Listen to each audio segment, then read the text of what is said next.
Cheers. Morning, it's Audrey, Stitchy Witch 42. It's Monday, February 19th, and I'm here for an update. I want to start out by saying thank you to everyone. In the last couple of weeks, I have gotten a lot of new subscribers, and wow, you know, it still amazes me that somebody wants to watch my video and like it and subscribe to it, and just wow. And the comments that have been left this last week, both on my video and on Instagram, because I'm wearing the stupid boot, which I now refer to as Frankenboot. Not Frankenboot, as in Frankenstein, but Frankenboot. I know somebody gets that reference. The comments that I have gotten from so many people wishing me luck with this, it was just a bit overwhelming, and I really, really thank you. The thing of it is, right now my foot isn't hurting. Is it not hurting because of the cortisone shot? Is it not hurting because of the boot, which immobilizes my ankle and foot from flexing? Is it healing? I don't know. I'll see the doctor in a couple of weeks and we'll go from there. It's just frustrating to wear because it throws the gait off, and not having that flex in your foot, it gets rather tiring. So I've been good. The only time I'm not wearing it is when I'm sitting stitching in the evenings, and other than that, I am trying my best to behave. If my sister's watching, she's laughing right now because she knows how well I behave. I do. I try. Yeah. So thank you everybody for coming and visiting me in my videos, for liking me enough to subscribe and to watch some of the previous ones. Thank you very, very much. Thank you for all the kind comments. So one of the ladies who has commented fairly often on my videos, and I'm not going to mention her name, she made a comment last week that she was rather amused by the idea of me having a Hogwarts British wall up in our room because she lives in England. And, you know, she lives in England, so it doesn't have the same meaning for her as it does for me, I guess. I'm saying that badly. But I understood what she was saying. I live in America. I live in Oregon, and we're young. We don't have the history that England and Europe has. We don't have the castles and the chateaus and the fortresses and the henges. We don't have that here. So, yeah, I'm an Anglophile. I admit it. I am the third of 4 children. My dad was in the service. My mom was born and raised in Germany, and they met at the end of World War II and got married. And then she followed my dad to all of his various duty stations. And out of us 4 kids, I was the one that was born in England. I was born in Heacham, England, which is on the eastern coast. I have a British birth certificate. So yeah, I'm a bit of an Anglophile. If I ever win the lottery, of course, that would mean I would have to play the lottery. But if I ever win the lottery and I could have a house anywhere in the world, it would be in England. I might have to spend some time traveling around to figure out the exact spot I want it to be, but it would be in England. So, I have another piece to show you that is a previous finish of a place in England that just fascinates me.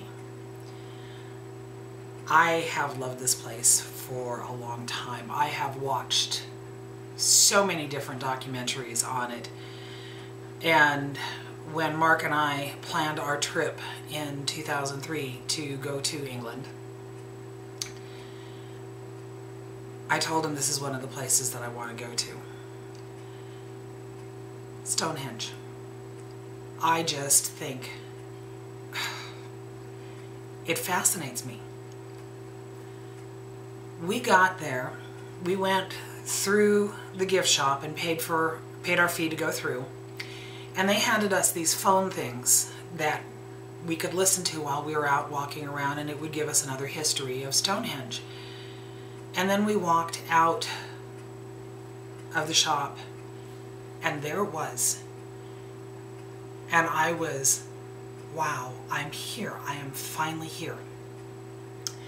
And we're watching hundreds and hundreds of people walking around Stonehenge, and they all had this phone thing to their ear, and they weren't looking. They weren't seeing. And I was just like, nope, I'm not going to do that. I turned that thing off. I stuck it in my back pocket, and I looked, and I saw, and I just experienced it, because it was a once-in-a-lifetime trip for me. I'm going to be there in the moment to see this place that has fascinated me for years and years and years and years. I'm at Stonehenge.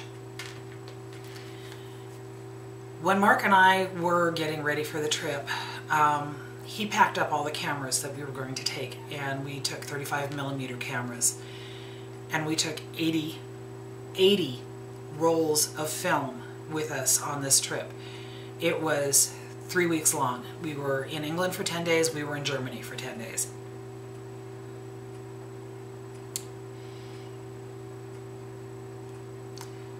So he showed me how to take pictures without people in them.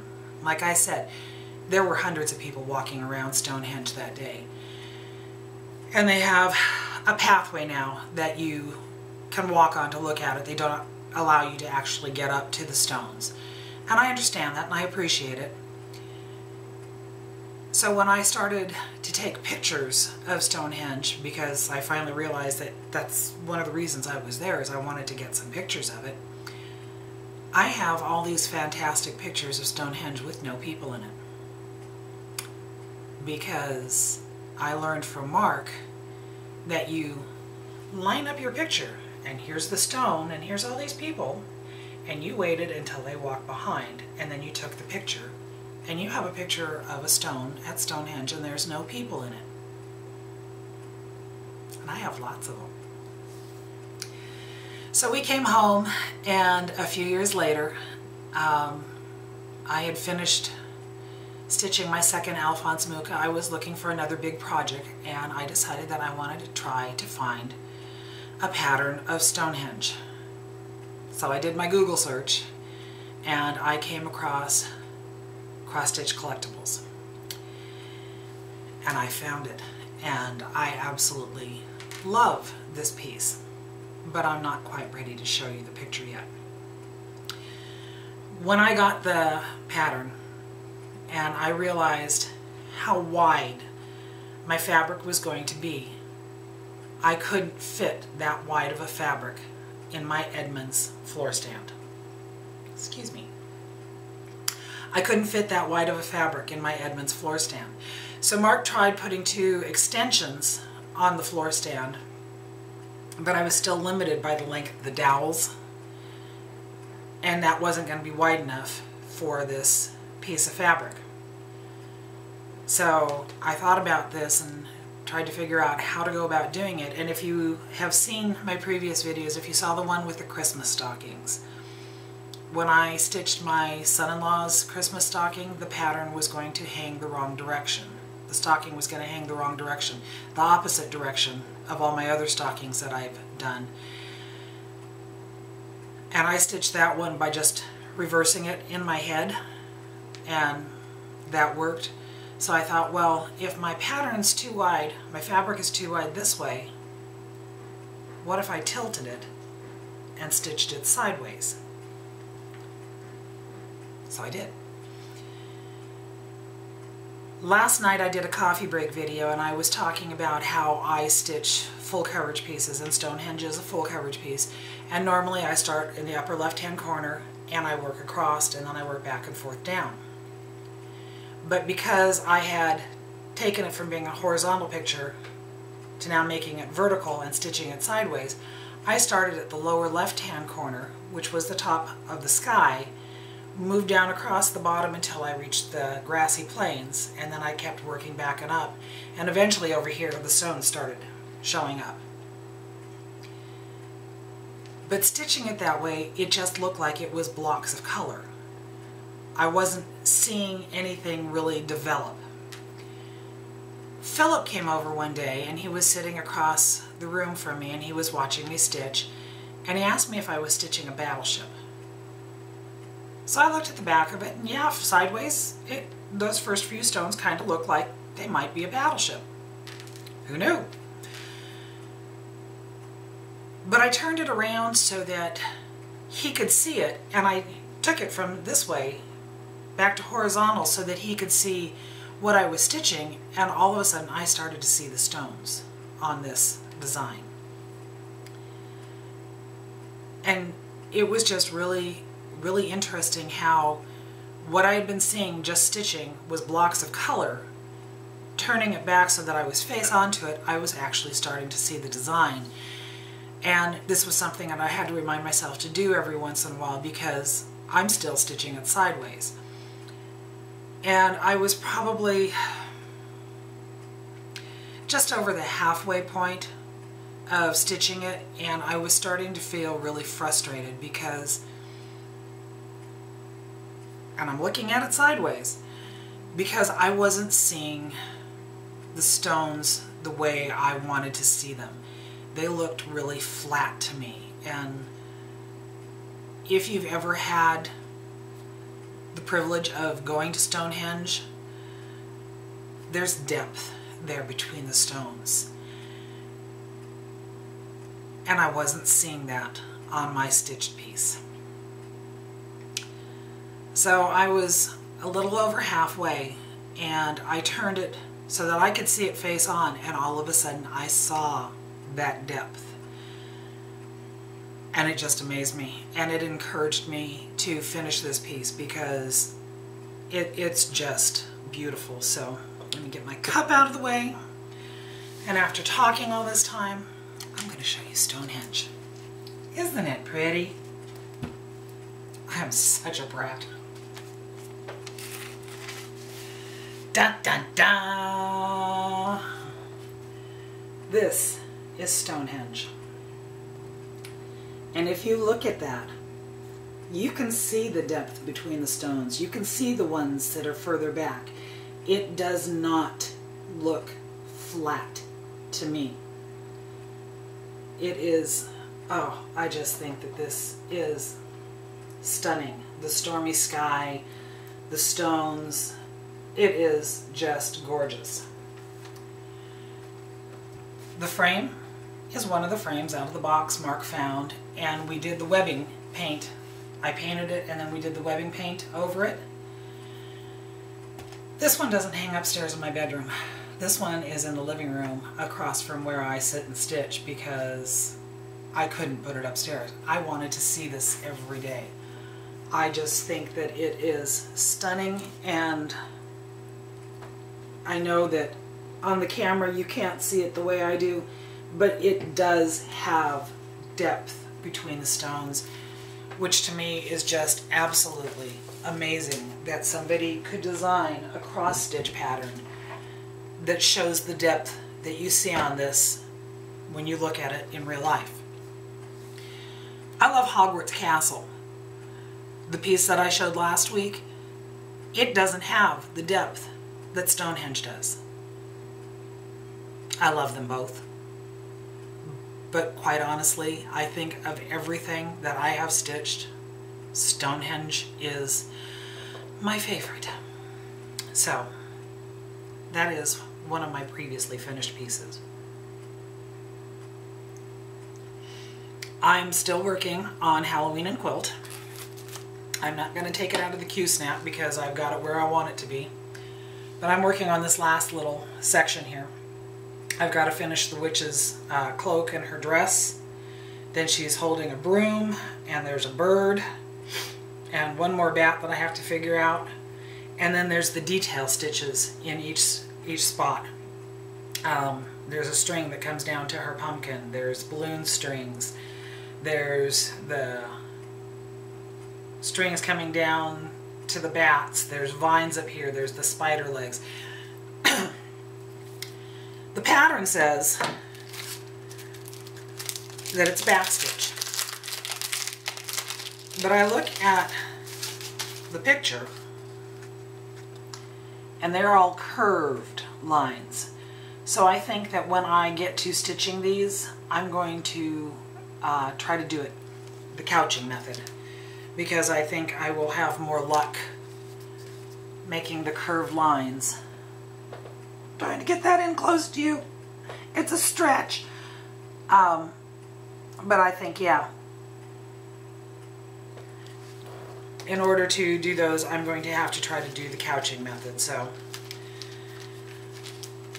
I'm still hoping to have that done by the end of the month. But I've only been working on it at work, and yeah, I've been distracted by something else here recently. And no, I didn't start a new project. I've been working on my older one. So let me see if I can get her moved around. I brought my moon in. And let me see if I can turn my camera without things falling apart.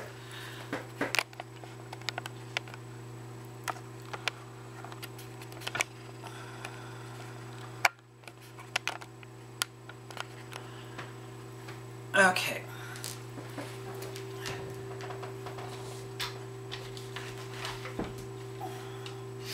This is, come on. This is where I am at on my Alphonse Mucha. If you saw my coffee break video last night, I was describing how I stitch and how I keep track of where I'm at. And I was working on this little section here last night. And a lot of this was empty. This whole area was empty. A lot of this area was empty. And pretty much I stayed up till about midnight last night stitching on her. I have worked a little bit down into the page below this one. I do this so that I have reference points when I go from page to page. But I am now going to be working across here and filling in all of this and then slowly working down to the next 3 pages. Again, I wish you could see this up close and personal. The way the colors blend in this is just, oh my God, it is just stunning. And again, this is somebody who has designed this piece, has taken an Alphonse Mucha and incorporated it into whatever program they have to give us the detail, the coloration, the, wow. Anybody who designs, anybody who does this, wow. I have tried using Pick-to-Pat to make a pattern. No, I want to go the other way. I have tried using Pick-to-Pat to make a pattern, and yes, it worked. I didn't like the finished result. It's upstairs somewhere. Pam Reid, Pam's Crafty Corner, she did her Record Girls, and yeah, that is just turning out beautiful. So, last week I said that I had a couple of patterns that I was going to pass along.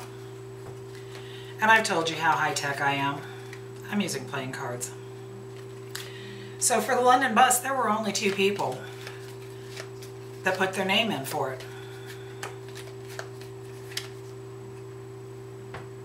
Ace, number 1, Tammy Folsey, F-O-L-S-E.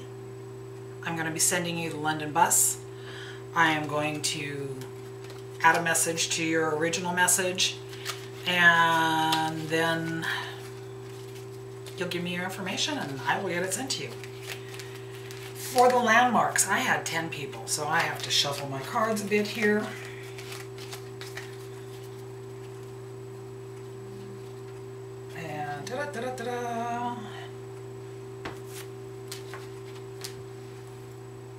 And Number 5, Crafty Magpie. So, Tammy Folsey, I need to get some information from you. And Crafty Magpie, I need to get some information to you, and I can get the landmarks and the land bust sent out to you.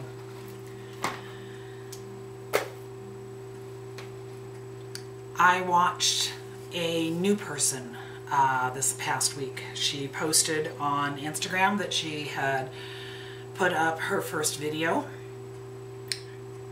and I'm sure a lot of you will recognize her name, Donna Barrow. Her first video, she is under the title of Flannel Jammies Farm. You did an awesome job. I'm telling you, when I did my first video, and I still do it, I get really nervous before I do these things. Don't know why. I'm in my kitchen. Nobody else is here. I tell the husband to stay out in the shop. But you seemed very composed and very relaxed, and you did a really, really lovely job. So everybody, if you get a chance, go check her out. Flannel Jammies Farm. It's her first video. Another person that I want to talk about, and I've seen her videos before, but I haven't seen a lot of them. I've talked about how the videos show up on my television. They're random, and so sometimes I don't see all the videos. I'm not like Michelle at all. She watches all the videos. She stitches all the things, and it's all good. But I had been watching Jay Mortuary Stitches, and she was talking about Minnie Gray. And I've seen Minnie's videos before. So I went looking for her. And my husband came walking in at the portion of her video where she was doing her magic Q-snap. And he goes, "What's this?" And I said, "It's Romper Room." It's Romper Room. I was taken back to being a little girl and watching Romper Room. And she's saying all these people's names, holding up her magic Q-snap. And then she talked about Romper Room. And it was just like, that was the best thing ever. Excuse me, I just spit all over myself. Sorry. I was excited. Yeah. So I thoroughly enjoyed that. I went back and watched a few more of her videos. I'm trying to go back and catch people that I've seen and haven't seen a lot of, so it's playing a lot of catch up. It's funny how it works through the television, is that I'll watch one video and it will go on to the next one. And for some reason here, for the past week or so, it keeps trying to make me see this one video over and over again. And I keep trying to fast forward because I've already watched it. And then I'll go in and I'll turn it on the next day, and it won't have any of my people on there at all. It'll have my husband's stuff on there, and then I have to find people. And it's like, okay, now I have to think of their names. What are their names? Because I'm not doing it on the computer, and I don't have the list on the side telling me who I can look for. It's such a problem having to hunt for Flosstube videos. I'm telling you, it's an issue that I deal with. And I'm okay with it. Alrighty, and the last little thing, I'm going to tell you something that I am all into. I like chocolate. I like white chocolate. And I discovered these a while back.